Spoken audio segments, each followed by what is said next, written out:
while commenting on the update on the annual report of the High Commissioner for Human Rights. That statement contained a number of claims that are erroneous, misleading, or misconstrued.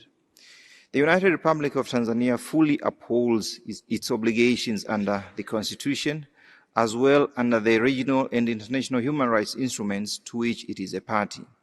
Citizens in Tanzania fully enjoy their fundamental rights and freedoms, including the right to express themselves and to share their opinions, even when these involve criticism of the government.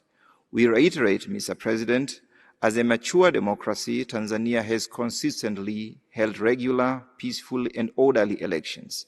Never at any time has Tanzania failed to hold elections as required by the Constitution.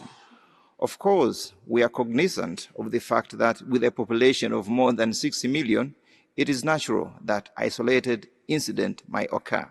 However, it is important to stress that elections in Tanzania have never been a destabilizing factor. I therefore wish to reassure this Council that the forthcoming general elections in October 2025 will follow the same democratic tradition. Mr. President, although we strongly contest the generalizations contained in the accusations, Tanzania takes all allegations of human rights violations seriously.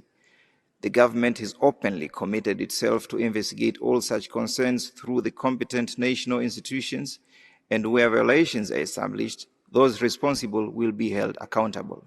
We urge our colleagues to be patient, as rushed justice is contrary to the established human rights traditions.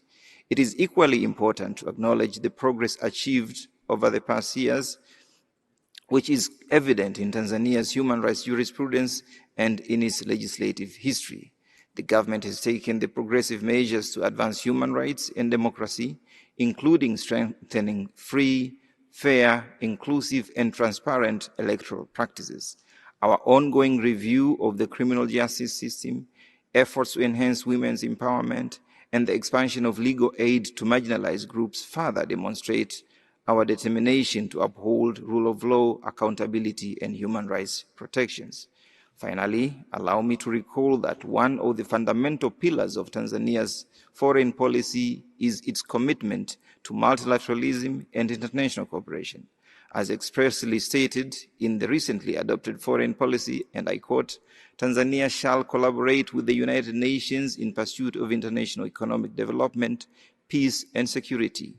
Having so stated, Mr. President, Tanzania remains determined to uphold human rights and the rule. Thank you, Excellencies, distinguished colleagues. This was the last statement we have the time to listen to during this session.